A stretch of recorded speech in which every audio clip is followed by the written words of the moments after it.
Moi! Mä oon vältellyt tämän videon tekemistä jo kauan, koska mun mielestä kaikkein tärkeimmät sanat riippuu paljon siitä, missä tilanteissa sä käytät tai tarvit kieltä. Mutta mä luin myös pari artikkelia Suomen tärkeimmistä sanoista, ja näillä listoilla oli paljon sellaisia sanoja, joita me ei käytetä normaalissa arkipäiväisessä puheessa kovinkaan usein, esimerkiksi näkemiin. Kaikki sanoo aina moikka tai heippa.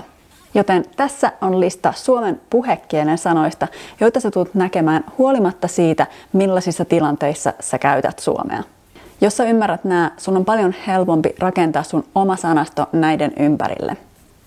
Nämä ei ole mitenkään erityisessä järjestyksessä, paitsi ensimmäinen sana, joka on kaikkein tärkein sana millä tahansa kielellä, ja se on mä. Tai mie tai mä, riippuen siitä, missä päin Suomea sä oot.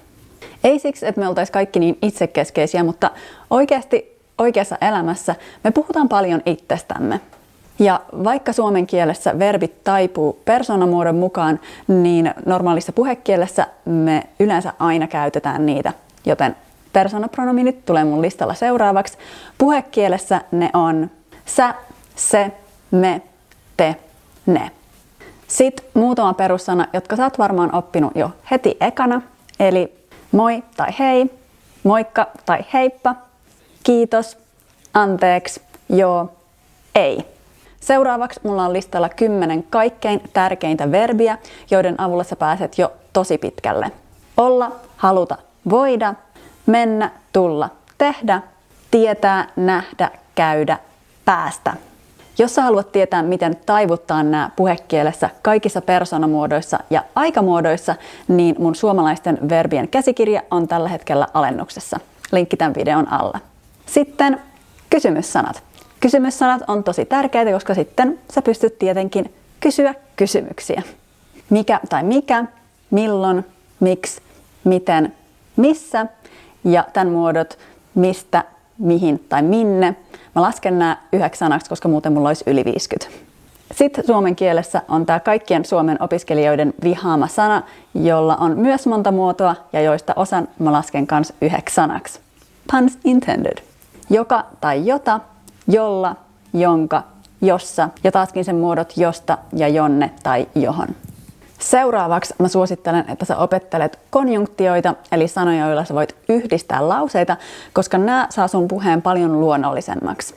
Ja, että, jotta, koska, ku, joka on puhekieltä ja voi tarkoittaa kun tai kuin.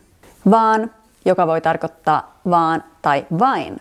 Jos, vaikka, mutta, tai. Lopuksi, jos sä haluat kuulostaa suomalaiselta, mutta ennen kaikkea ymmärtää normaalia puhekieltä, niin sun täytyy osata meidän täytesanat. Jos sä oot katsonut mun videoita, niin sä oot varmaan huomannut, että mä käytän suurinta osaa näistä joka videossa. Eli siis kyllä tai kyl, joka tässä tapauksessa ei tarkoita yes, vaan se tavallaan vahvistaa sitä, mitä sä oot sanomassa. Niinku, toi, joka on puhekielen versio sanasta tuo, tota, sit, joka tulee sanasta sitten, no ja niin.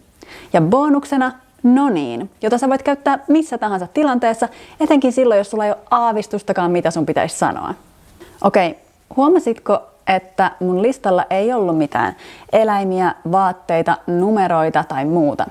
Nämä on tietenkin myös tärkeitä sanoja, mutta se, missä järjestyksessä sä opit ne, riippuu sun tarpeista ja kiinnostuksen kohteista.